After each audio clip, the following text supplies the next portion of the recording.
Palavra de Deus, Apocalipse capítulo 5.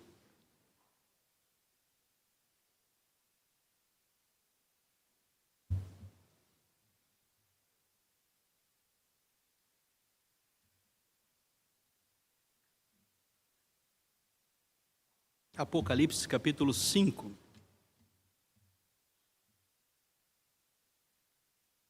Vi na mão direita daquele que estava sentado no trono um livro escrito por dentro e por fora, todo selado com 7 selos.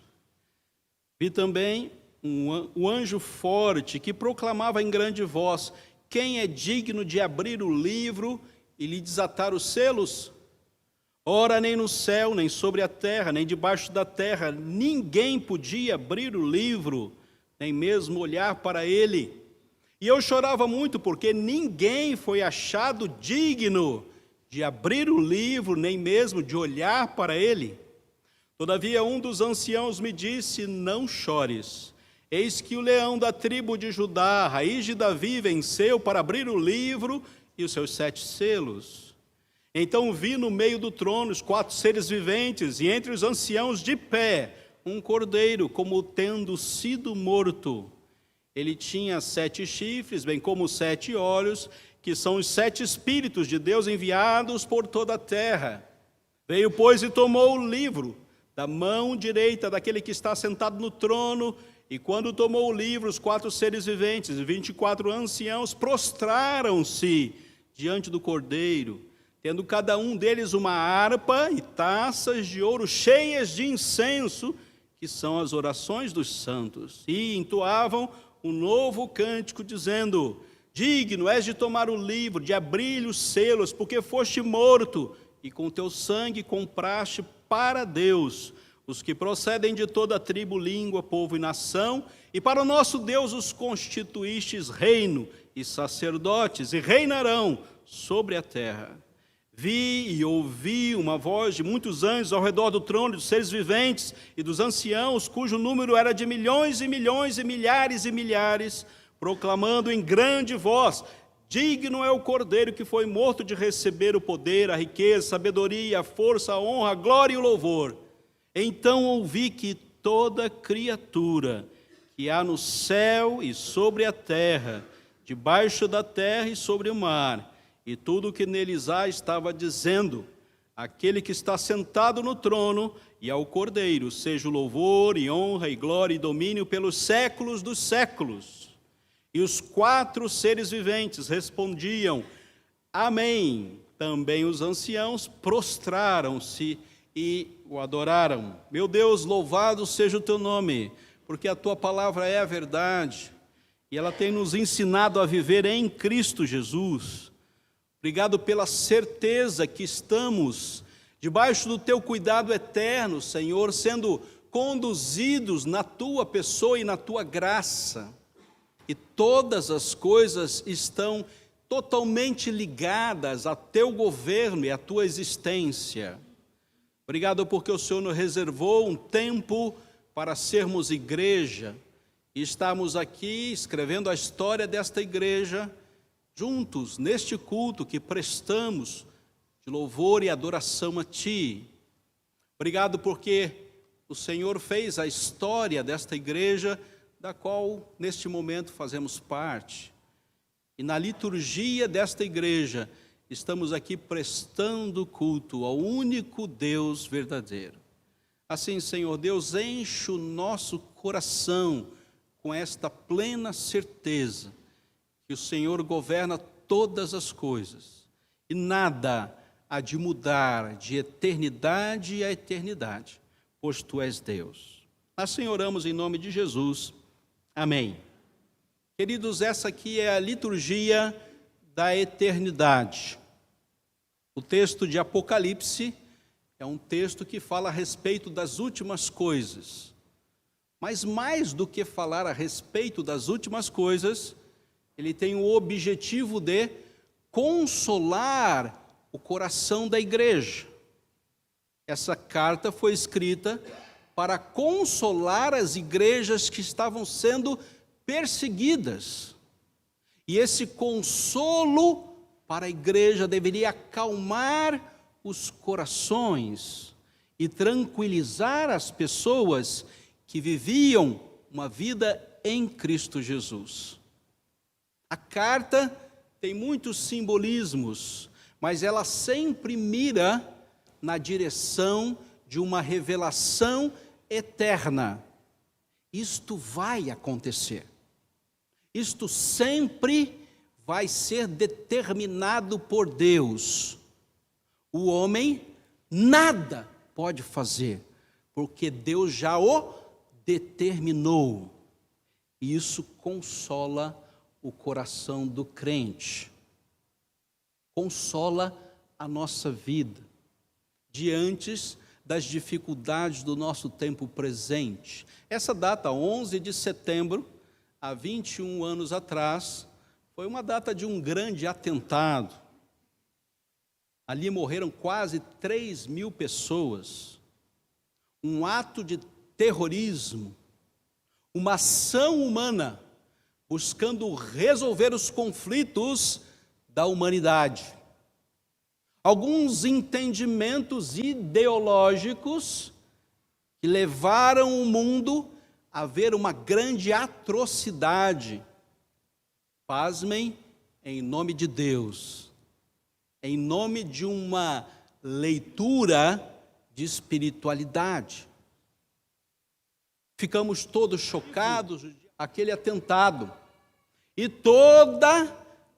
todos aqueles que tinham acesso a essa informação participaram daquela cena.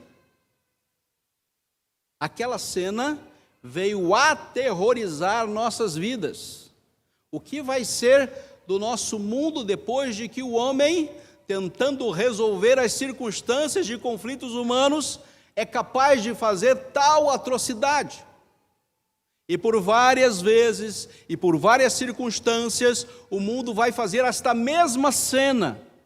Atos terroristas, buscando a solução humana para os problemas de conflitos que todos nós haveremos de viver aqui na terra.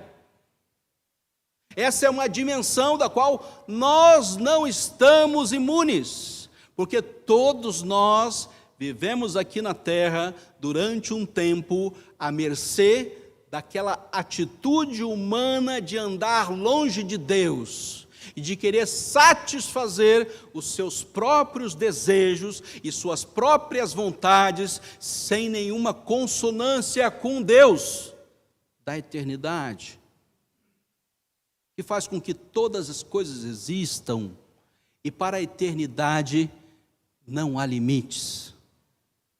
Para a eternidade não há a menor possibilidade de que outra pessoa governe a nossa existência. O texto de Apocalipse fala a respeito exatamente de uma liturgia eterna, uma liturgia da eternidade. A liturgia é aquilo que nós organizamos para fazer alguma coisa de forma ordeira. Estabelecemos um rito, uma maneira de fazer com que todos sejam devidamente instrumentalizados diante daquele exercício de culto ou daquele cerimonial de adoração. Nós temos uma liturgia de vida. Nós temos um cântico, nós temos uma oração e nós temos uma palavra em nosso coração todo dia. Essa é uma liturgia de vida. Eu tenho, você tem. Louvor vem aos seus lábios, a oração vem ao seu coração e a palavra vem ao seu conhecimento. Todos nós vivemos dentro desse ambiente de espiritualidade. Você faz isso e eu faço isso. Todos nós temos a liturgia de vida a cada dia. Todos nós como cristãos, como aqueles que têm a Jesus como Senhor e Salvador, cultuamos a Deus diariamente. Ah, pastor, mas tem dia que eu me esqueço. Não, você não se esquece não, meu querido. Com certeza você teve uma necessidade de orar. Com certeza, você teve uma necessidade de uma palavra. Com certeza, o seu coração clamou por um cântico de adoração hoje.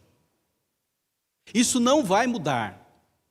Ainda que você esteja aqui em São José, ou você esteja solitário em algum canto do mundo, a sua liturgia de vida vai se fazer presente. Sabe por quê? Porque Cristo Jesus lá está. Porque o Espírito vai conduzir a sua vida à adoração.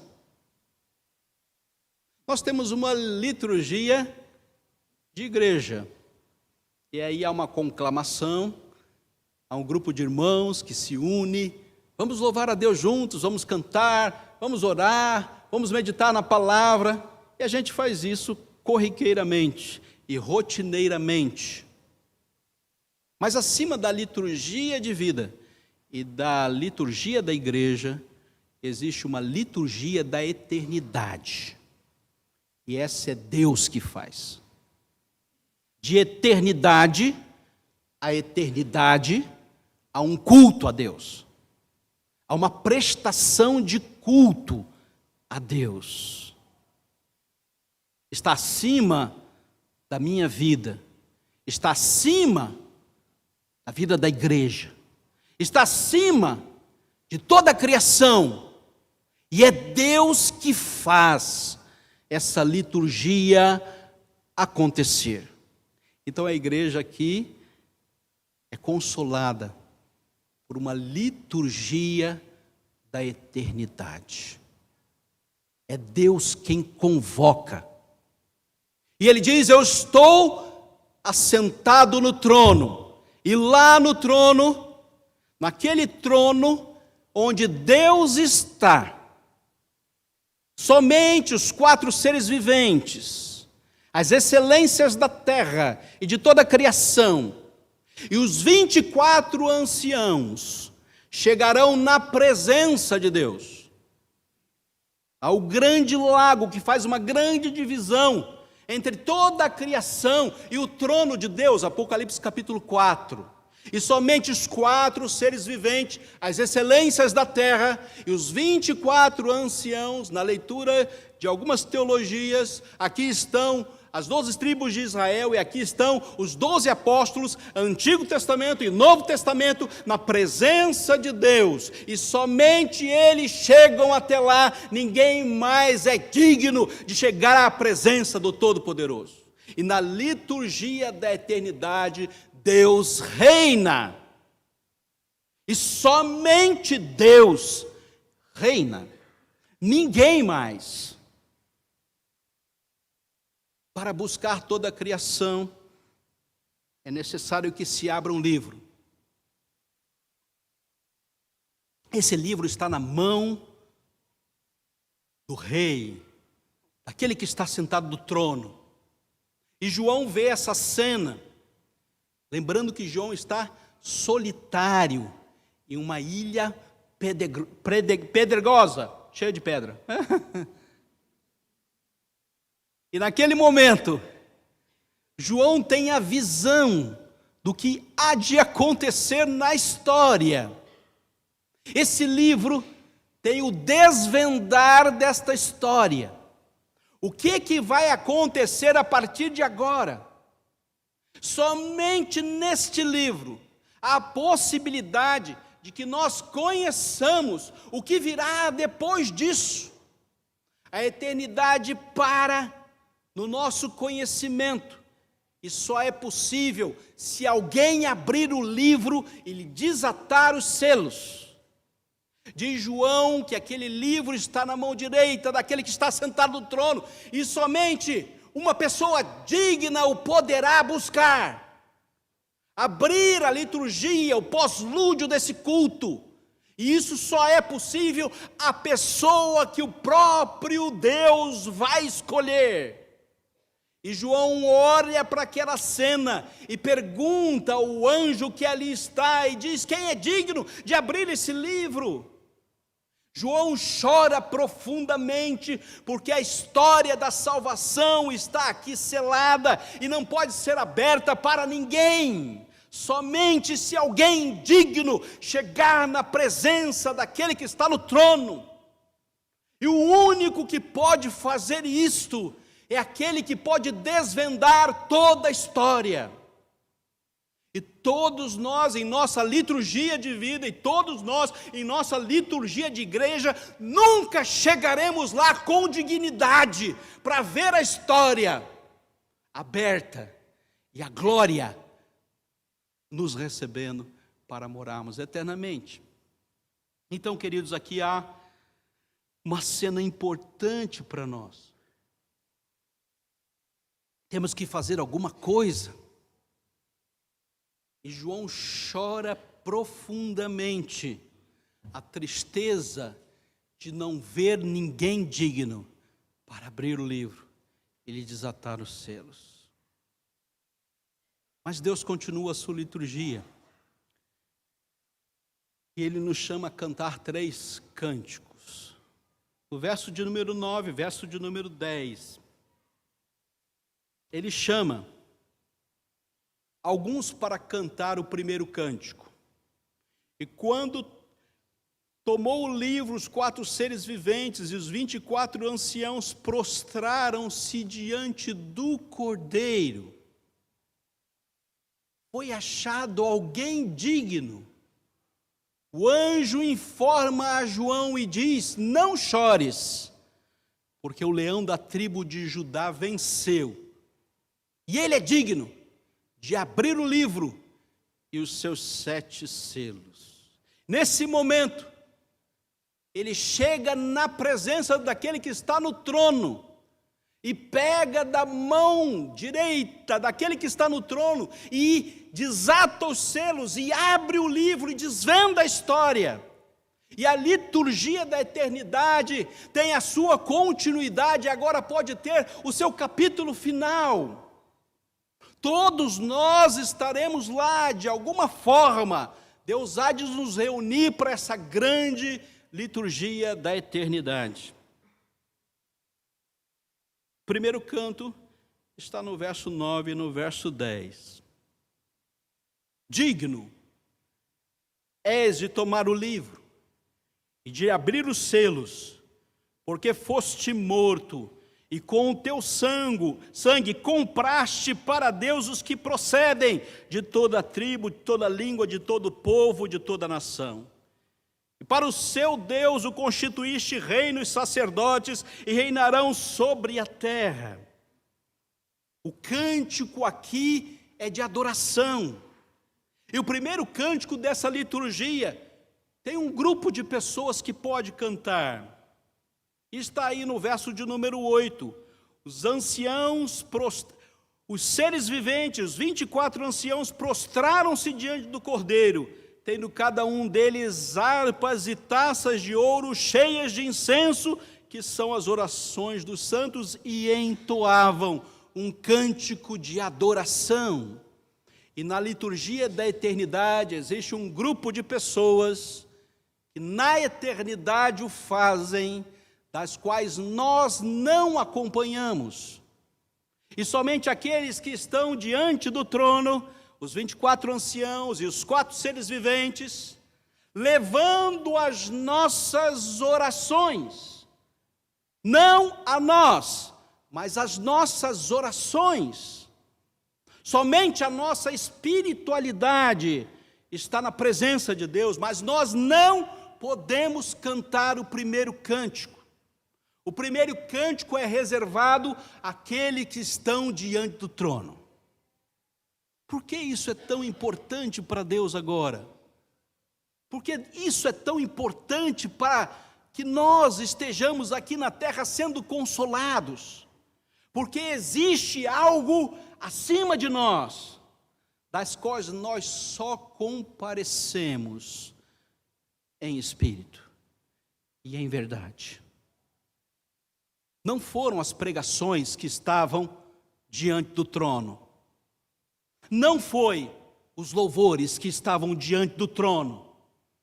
Foram as orações que estavam diante do trono. Não foi a nossa capacidade de fazer as coisas acontecer, foi a nossa capacidade de depender de Deus que chegou até o trono. Só chegou até o trono porque Deus assim o quis, no primeiro ato litúrgico da eternidade. Tragam as orações, tragam a confiança, tragam a dependência, numa relação íntima comigo de oração. Queridos, não foi a nossa capacidade de discurso, e não foi a capacidade de nós exercermos nossos dons, que chegaram e levaram-nos à presença da adoração a Deus na liturgia eterna. Foi somente, unicamente, exclusivamente a intervenção do Espírito em nossas vidas. E cada uma das orações que o povo de Deus o fez, está no primeiro ato da liturgia da eternidade. Nós não chegamos lá ainda. No segundo ato, tem um outro discurso, no verso de número 12. Digno é o Cordeiro que foi morto de receber o poder, e aqui as 7 excelências, a riqueza, a sabedoria, a força, a honra, a glória e o louvor. E o anjo vai dizer, e João vai ver, verso de número 11. Vi e ouvi uma voz de muitos anjos, e este é o segundo ato, ao redor do trono, e os seres viventes, e os anciãos, cujo número era de milhões e milhões e milhares e milhares. E Deus nos convida para a cena litúrgica, e Ele nos busca como seu povo, e dá-nos voz de louvor, de eternidade a eternidade. Nessa liturgia, a igreja é convidada a comparecer ao culto, e no fim de todas as coisas, assim será. Seremos buscados por Deus para estarmos na sua presença, louvando e adorando, porque Ele é digno em Cristo Jesus, nosso Salvador. Digno é o Cordeiro que foi morto, que deu sua vida por nós, de receber poder, de receber riqueza, de receber sabedoria, força, honra, glória e louvor. Segundo lugar, queridos, aqui está cada um de nós. E o contexto da igreja agora é o contexto litúrgico de Deus. Não há mais diálogo entre nós e o mundo. Só há diálogo entre nós e Deus. Nós o cultuaremos pela eternidade. Então a cena fica completa. Aqueles que tinham a obrigação litúrgica já o fizeram. Aqueles que foram convidados a participar da liturgia já estão presentes. Fecha-se a história. O livro foi aberto e nós adentraremos a glória. Mas Deus não fez assim. E Deus tem um terceiro cântico. E esse terceiro cântico inclui toda a criação. Verso de número 13b. Aquele que está sentado no trono e ao Cordeiro, seja o louvor e a honra e a glória e o domínio pelos séculos dos séculos. Aqui está a possibilidade de nós encerrarmos esse culto e terminarmos o terceiro cântico, chegando na presença de Deus e reconhecendo aquele que é digno, aquele que está sentado no trono, e também ao Cordeiro, aquele que nos deu possibilidade de chegarmos até esse culto, essa liturgia da eternidade. Então ouvi, verso 13, que toda criatura que há no céu e sobre a terra, e debaixo da terra e sobre o mar, e tudo que neles há, cantou o terceiro cântico. Ninguém está isento de reconhecer Deus como Deus. Todos haverão de reconhecê-lo. E todos chegarão na presença do Cordeiro e falarão: lá está o Salvador.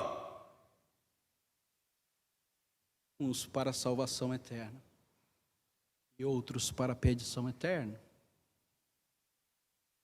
Toda a criação vai reconhecer que Deus é Deus e que Cristo é o nosso Senhor e o nosso Salvador. E os 4 seres viventes responderam: amém. Também os anciãos prostraram-se e adoraram. Todas as excelências do mundo se ajoelharão na presença de Deus. E a palavra, Antigo, Novo Testamento, as 12 tribos, os 12 apóstolos, o adorarão, da qual nós fazemos parte. Somos igreja do Senhor e temos a palavra como nosso instrumento de caminhada. Quero encerrar, queridos. Deus é o Senhor da história. Você acha que o Brasil está à mercê da sua sorte? Você acha que a sua vida está à mercê da sua sorte? Engano seu. Você está totalmente enganado. Ainda que nós pensemos assim, nas circunstâncias mais adversas, nós não estamos à mercê da nossa sorte. Nós temos um Deus que tem uma liturgia eterna. Segundo lugar, Cristo é digno. Ele fez exatamente o que ele precisava fazer para nos salvar. Nele não há perdição. Nele só há salvação para a sua vida e para a minha vida e para a vida da igreja. Em momento algum vamos chorar a ausência do Salvador. Ele nunca vai se ausentar, porque Ele é digno. Ele é digno de abrir o livro e nos levar para a eternidade, para a glória. Terceiro, o Espírito Santo nos revela, através da palavra de Deus, tudo o que precisamos saber para estarmos nessa liturgia e chegarmos na glória eternamente. Amém. Que Deus abençoe a sua palavra.